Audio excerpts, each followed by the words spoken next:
Assalamualaikum warahmatullahi wabarakatuh. Halo teman-teman semuanya. Sebelumnya, izinkan saya untuk memperkenalkan diri saya. Nama saya Suja Asila dengan NPM 2326010104 dari program studi S1 Ilmu Keperawatan Stikes Trimadi Sakti Bengkulu. Saya dari kelas keperawatan 2C. Di sini saya akan melakukan presentasi atau edukasi tentang penyakit TBC pada anak untuk memenuhi penugasan UAS saya di mata kuliah Pendidikan dan Promosi Kesehatan. Sebelumnya, apa kalian udah tahu apa itu TBC?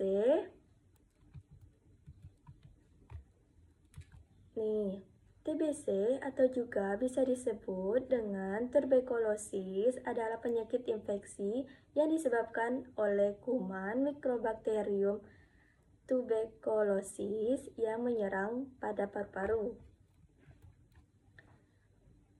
Penyakit TBC atau tuberkulosis atau TB adalah penyakit menular akibat infeksi bakteri. Penyakit TBC ini umumnya menyerang bagian paru-paru, tetapi juga menyerang organ tubuh lainnya, seperti ginjal, tulang belakang, maupun pada otak. Cara penularan penyakit TBC ini yaitu melalui udara. Bakteri TBC dapat bertahan di udara selama beberapa jam, terutama di tempat yang lembab gelap.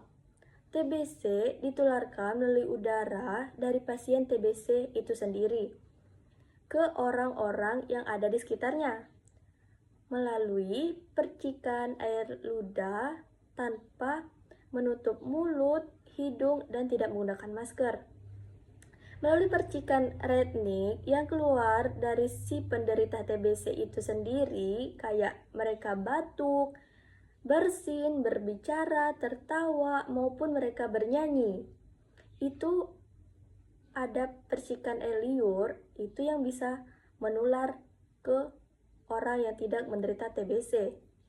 Tetapi, penyakit TBC ini tidak menular melalui perlengkapan sehari-hari yang penderita TBC itu sendiri.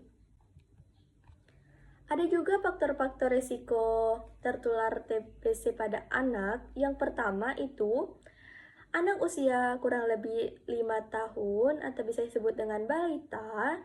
Yang kedua, anak dengan HIV. Yang ketiga, gizi yang sangat buruk. Yang keempat, anak yang kontak erat dengan si penderita TBC itu sendiri.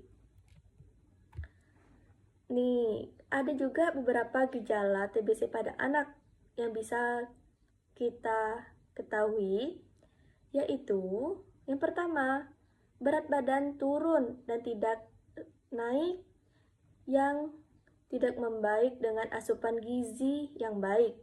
Yang kedua, batuk selama 22 minggu yang semakin lama semakin parah dan juga itu bisa sampai batuk yang mengeluarkan darah.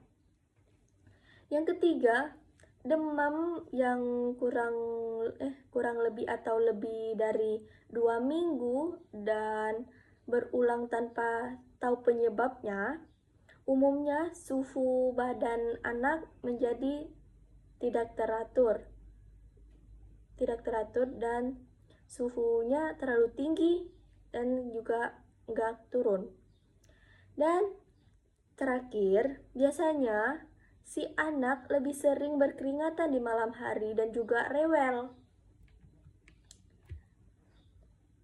Ada upaya untuk pencegahan TBC ini, ada beberapa. Yang pertama, kita bisa melakukan vaksin BCG untuk pencegahan penyakit TBC ini, seperti TBC selaput pada otak, TBC pada tulang, atau TBC miliar. Yang kedua, pemberian terapi untuk pencegahan pada anak usia kurang lebih 5 tahun yang kontak dengan pasien TBC atau penderita anak terinfeksi HIV. Yang ketiga, tidak mengendalikan infeksi termasuk screening dan integrasi kontak, kayak kita berpegangan tangan yang kontak fisik lah ya. Baik, kesimpulannya, tetap terapkan hidup bersih dan sehat,